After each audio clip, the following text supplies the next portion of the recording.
She was told that you got this autoimmune disease. We don't know what causes it. There's nothing we can do about it. We can give you strong medications to control it for the rest of your life.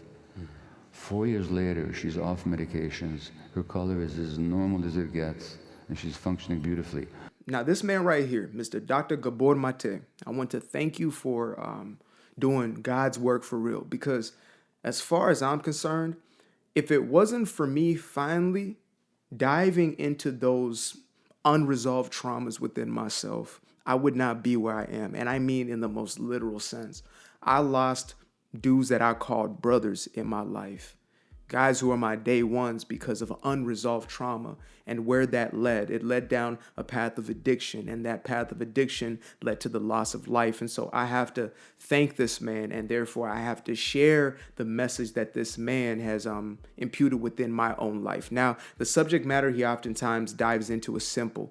It is, how trauma causes dis-ease, mental, physical, and emotional dis-ease, and how authenticity heals. To be true to ourselves is healing. He's the first person I heard speaking about, the destructiveness of people pleasing, because I was a huge people pleaser. So I could have never thought to myself that bad things would happen to me because I'm quote unquote such a good person, when in truth, I was nothing more than a suppressed, resentful individual who did not know how to say no. I did not know how to meet my own needs, but instead was looking for those around me to do so for me. And so that being said, we're going to get into a video here by How To Academy. Shout out to them for having this sit down with them. And, we're just going to sit down and have this conversation.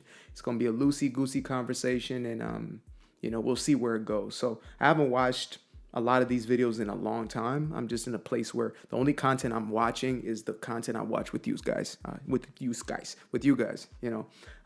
in a space where I'm creating, and output feels like the most natural thing to me, as opposed to, just perpetually downloading more information. So sit back, relax, get yourself a cup of water, right? Drink more water. If you ain't got a cup of water, some water right next to you right now.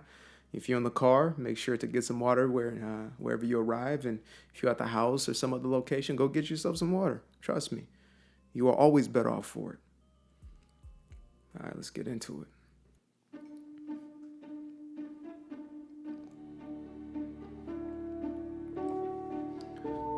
Nice little intro. Okay. Some interesting people back there. No comment.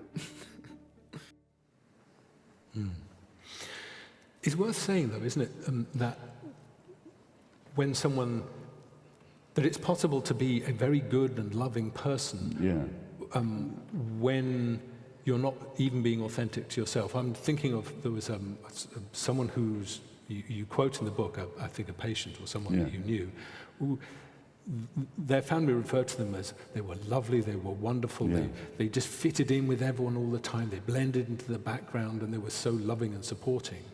So they were a genuinely lovely person, but at enormous cost to themselves. How does that happen? What kind of person is that? Well, I'm reminded of the TV series The Crown, and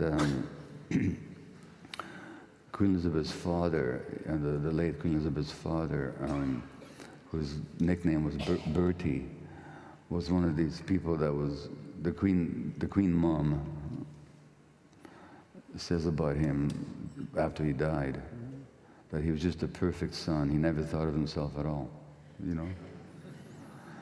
And man. Okay, look. If I keep pausing throughout this video, that's what I do. We are here to watch this together. So if you want to watch the clip without me just going back and forth and having this discourse, click on the video below and you can do so. But if you're here for it, you're here for it. So very first thing off the bat, that message about the queen and her message about her son. He was the perfect son. Right? What makes a perfect son? Well, in most of society's eyes, what makes a quote unquote good person is a compliant person. It's an individual who is going to say yes when you need them to say yes and no when you need them to say no. Not the one who gives you the no when you want yes and yes when you want no. No, not the one who's going to actually meet their own needs, but instead the one who's going to meet yours. Perfect son, right? That was me. I was perfect in so many different ways until I wasn't, right? I was perfect when I was saying yes to everybody else's requests until I wasn't. And you hear how the audience started laughing right there, which is your own little indicator of where we're going with this message, okay? By the way, if you have not yet watched my first video with Dr. Gabor Maté, it was on a much shorter clip, like a 4-minute clip. And it is how being nice is killing you. So let's get into it. And very loving, very nurturing to everybody else but himself. And those are the people that get cancer, by the way, very often. And so... Mind you, this man is now 80 years old, or well into his 80s, I guess. And he was a general practitioner or a doctor in quote unquote allopathic or medicine. So he's basically a man who spent a majority of his life in and out of hospitals, speaking with, consulting with, and quote unquote treating patients the traditional way. So what he's talking about isn't, just a fly on the wall or some kooky guy, whatever it is. It is real life experience from decades of seeing this. So when he makes a comment like that, even about cancer, right, it might be triggering when you hear that, but he's speaking from a place of authority. And again, we're going to really unpack as we dive into this. The love that you describe, David, flows towards others. Love is supposed to be a two-way valve. It's supposed to flow in both directions. When it only flows towards others and you ignore your own needs, then you're taking on way too much stress in this life, and it's going to tell on your health. So nothing wrong with loving others. We're meant to do that. But when we're loving others by chronically suppressing our own needs, where we are always afraid of disappointing others, where our own needs are compulsively ignored, that's a quick route to disease. And it is that connection with disease which shines through the book a lot. I mean, particularly, as you said, that there's a personality type, the type that's always helping someone else, particularly in women, has a high rate of cancer. But then you also talk about that I think you call it self-abnegating, is associated with an enormous number of autoimmune diseases, which, as you point out in the book, the rise in autoimmune diseases, arthritis and diabetes, cannot be explained genetically or by any other means, really. How is it, in your view, that a physical disease, which modern medicine would say, oh, well, we'll just cure that with a pill, can flow from these early lessons in childhood? Sure. So when you mention autoimmune disease and women, 70-80% of autoimmune disease happens to women. 78%. And again, he's probably going to unpack. I don't remember exactly word for word what he speaks of in this, specific clip, but I do know that on average, especially in the Western world at least, the conditioning and the programming within girls, females, women is that they must be responsible for the needs of everybody else, which makes sense at a quote-unquote biological level, right? Of course, child rearing, nurturing child, etc. But that's taken to the furthest extent of quite literally neglecting and abandoning one's own need or one's own needs in order for you to get some sort of seeming love, affection, connection, attachment, relation with another, that you must sacrifice your authentic self in order for you to be adequate, to be worthy and deserving of love. Now, I'm not saying that this is exclusive to women, but again, the statistics that he's pointing out is a byproduct not of, as we have been taught, genetics, right? It's just in your genes or whatever it may be. And, many doctors have come out and said this now, that a very small percentage, even 5, 7, sometimes has been stated lowered to 3% of some of these quote unquote hereditary ailments.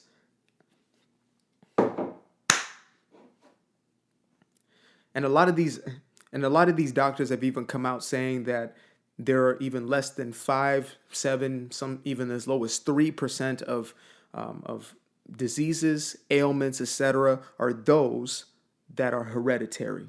So again, we're speaking of lifestyle. We love to talk about food, which is absolutely important. We talk about stress levels, etc., which ties into this. On the food part, by the way, sugar is definitely the enemy. If you can cut sugar out your life, well, you can.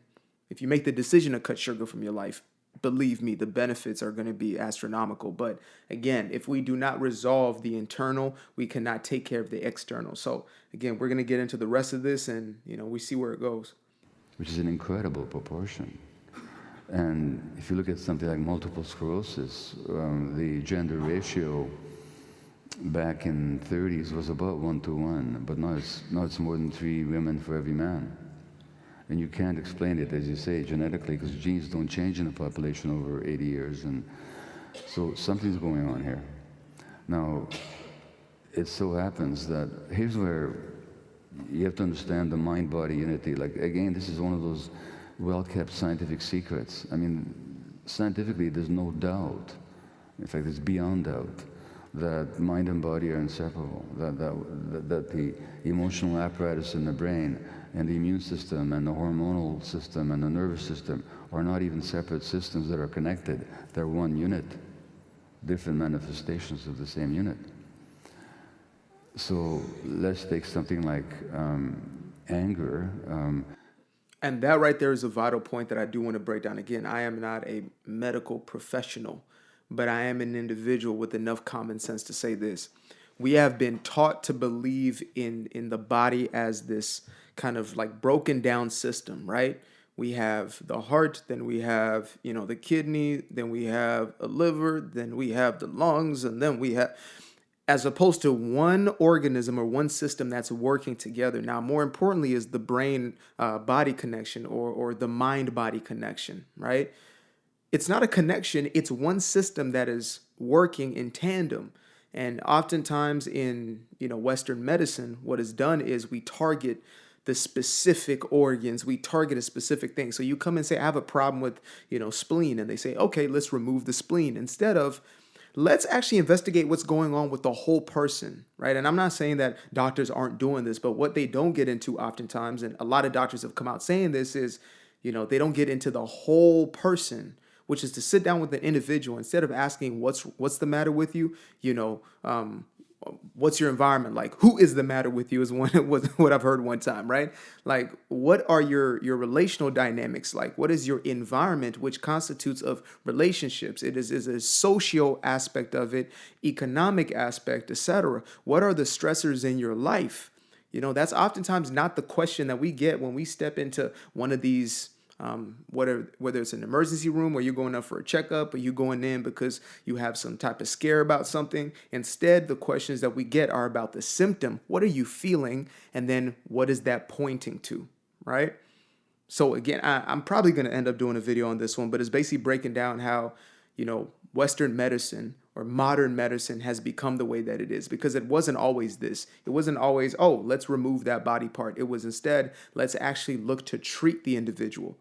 Not the specific part of them, but the whole individual, because there was an understanding that when you solve the whole, you fix the some parts of that whole. So, he might end up getting into that. It turns out sometimes when I'm watching these, I say something and the person's talking about it right after. So, you know how it goes. You mentioned a child who can't escape or fight back, but as an adult, if I were to intrude on your space in a hostile or threatening way, at some point, you'd want to get angry with me. My space, get out. That's healthy anger. So healthy anger is a boundary defense. It just keeps you from being invaded and being intruded upon. We have a circuit in our brain for anger. Anger is not a bad thing. All animals have a circuitry, all mammals have anger circuitry in their brain. Why? Because it helps them defend their territories. You're in my space, get out. It's healthy. In fact, it prevents conflict. Because if I mount a big anger display, we might not come to blows. So anger is a boundary defense, right? Wow. So what is the role of the immune system? It's a boundary defense. The immune system keeps out that which is unhealthy and toxic. And on anger, y'all, I was raised, and again, this isn't to fault my parents. Damn you. No, This is how many of us are raised. We were raised to fear those quote unquote negative emotions, to ignore them in some cases, to suppress them in almost every case. And so for me, being raised as a fundamentalist Christian, Bible thumping Christian, it was seen as evil to be angry. Do not sleep on your anger. Do not even be angry. You are given over to the devil if you are angry, you see. And so I was deathly afraid of showing or displaying any anger. And so instead of actually expressing it in a healthy way, I would suppress it and I would project it out in passive ways and definitely in self-destructive ways. I believe that's a majority of the reason why I became an addict in the first place. Almost 10 years sober now. Right? But yeah, anger is one of those that is most common as far as what I've heard different people explaining what they were the most in conflict with, ironically enough, right? Like most people pleasers are simply afraid to display themselves as anything but good. And they're looking to avoid conflict, so they actually run from anger instead of allowing themselves to be honest about how they feel. And bacteria and so on, and allows in nutriments and vitamins and whatever healthy bacteria, whatever is good for health. So both the immune system and the emotional system have the same role, you see, to let in what is nurturing and to keep out what is toxic. That's the role of the emotional system. That's the role of the immune system. Given that they're the same unit, they're not separate. When something happens emotionally, it's going to have an impact on the immune system as well. So the people that suppress themselves emotionally because they're programmed to do so, not because it's their fault, but because that's how they survived their childhoods. Those people that suppress their emotions, then naturally it's going to have an impact on the immune system, and it does. So the immune system will either fail to protect you, or it'll actually, just like anger that you repress, turns against you in the form of self-loathing and self-criticism and shame. That's a great point right there.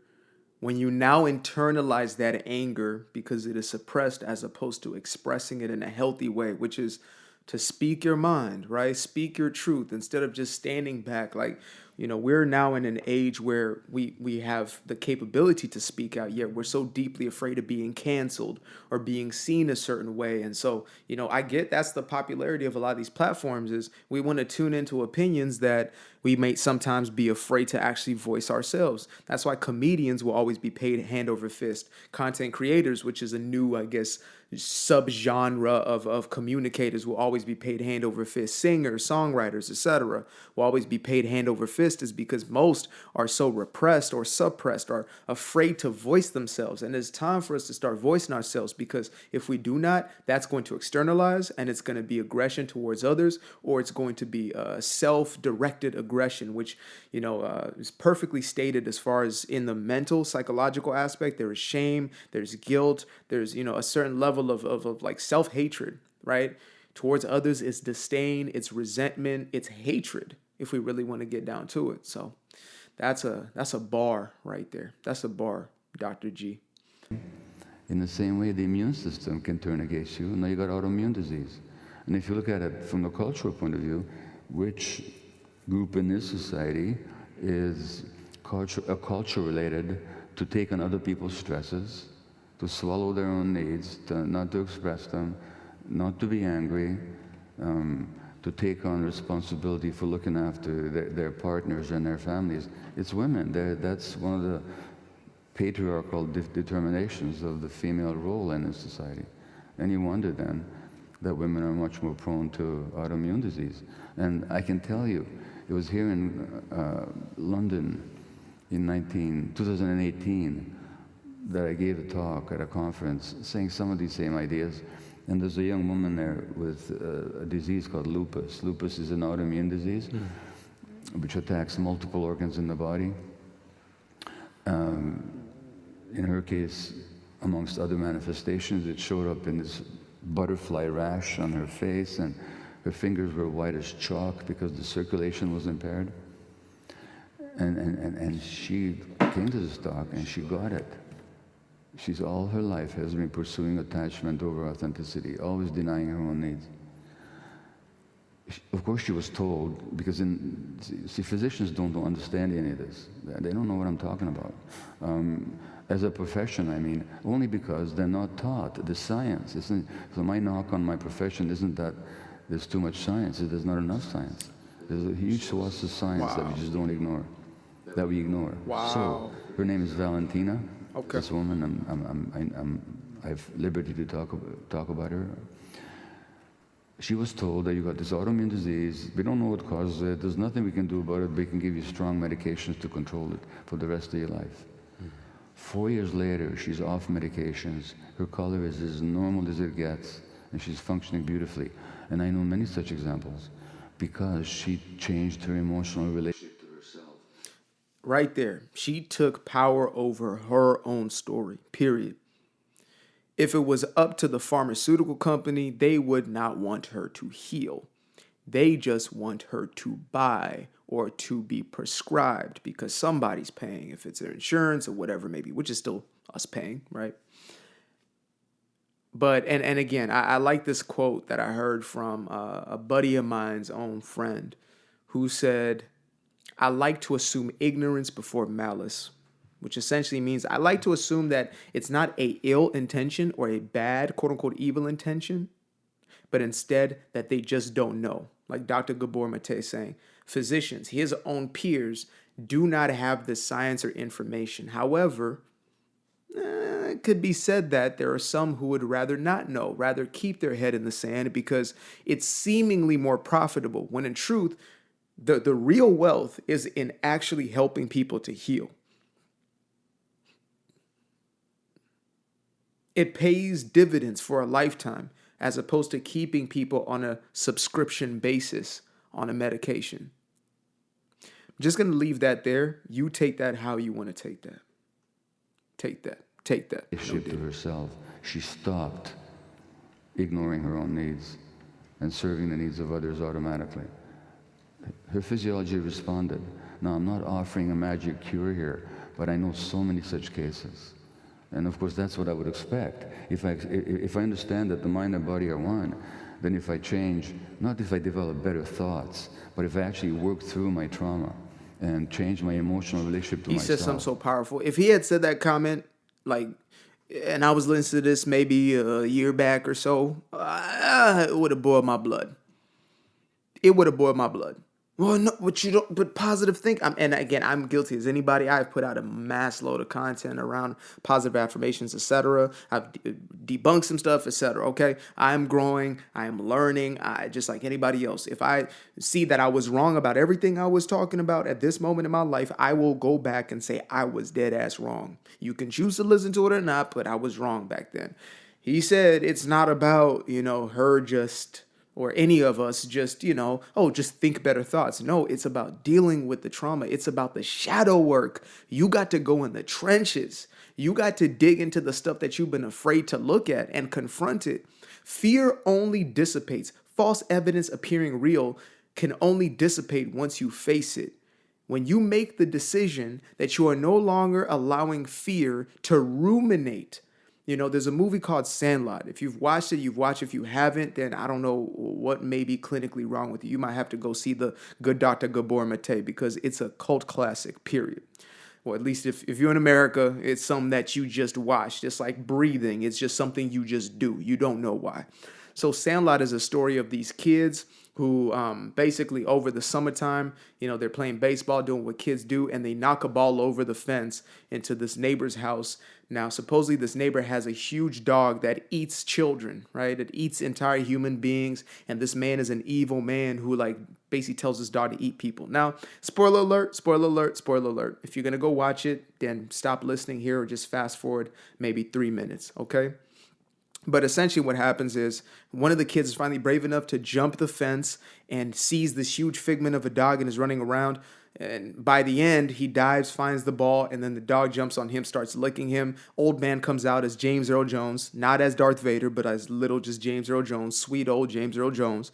And he realizes that this is a sweet old man and a really, really sweet, big old dog. Yeah, it's like a Great Dane type dog, but very, very gentle, sweet dog. And that's what this fear is most of the time for us.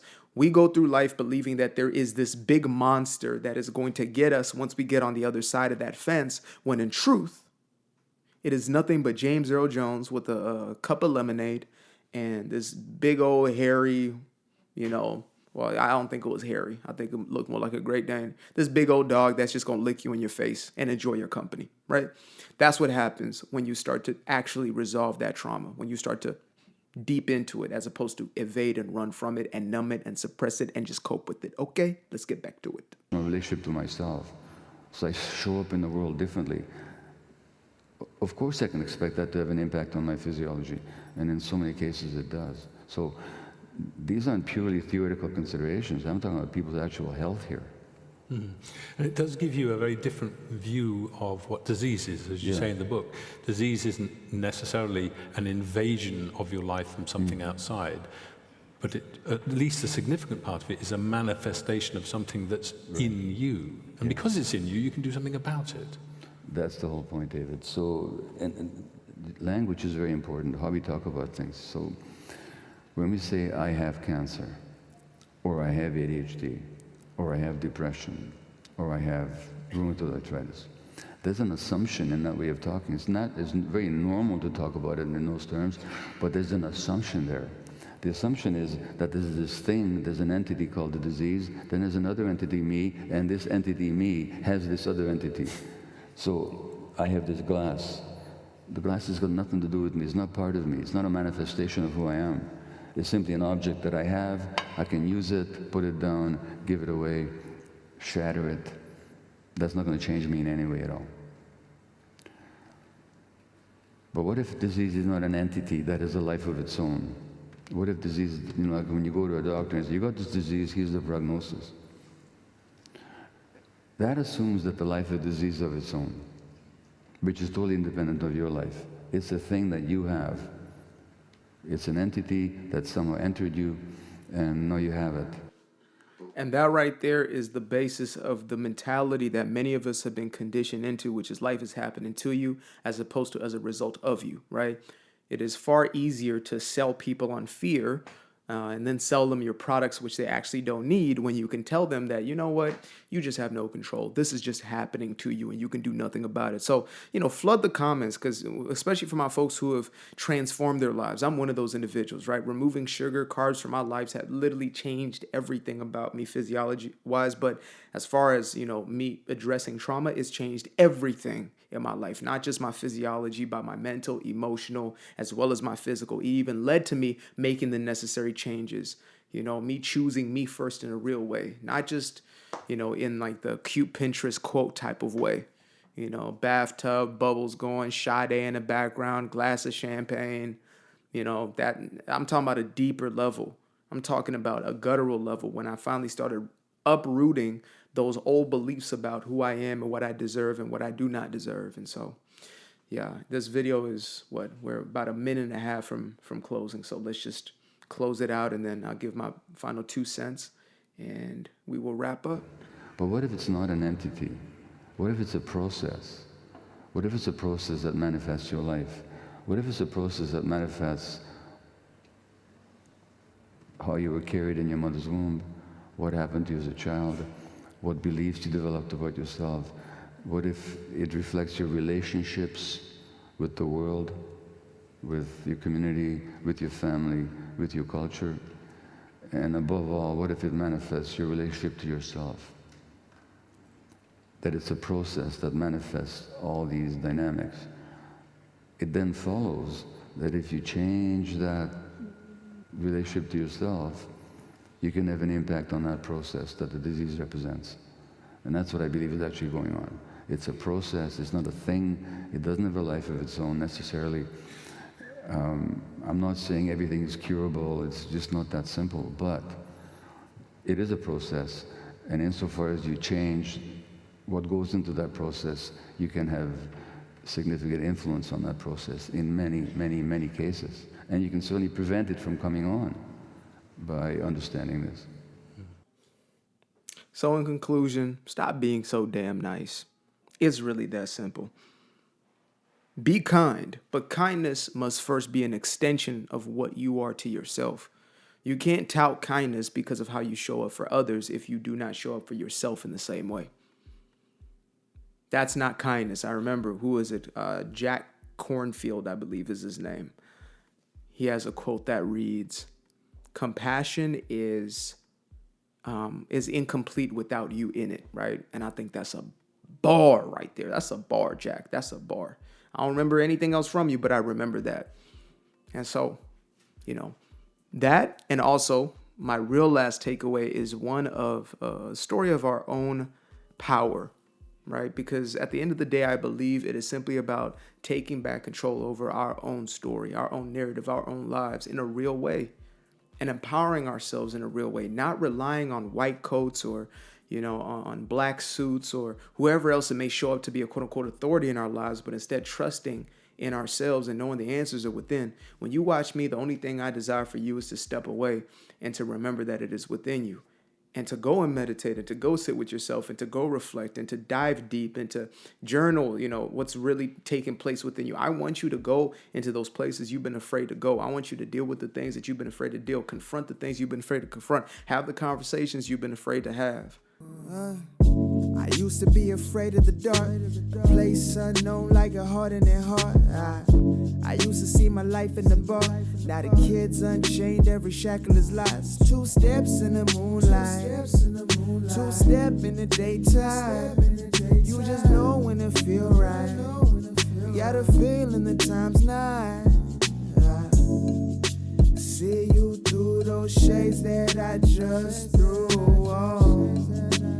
Through my lenses, you just can't do no wrong. I fell in love with myself again. I fell in love with myself. I fell in love with the sunshine. I fell in love with the light. I fell in love with the full moon. I fell in love with the night. I can see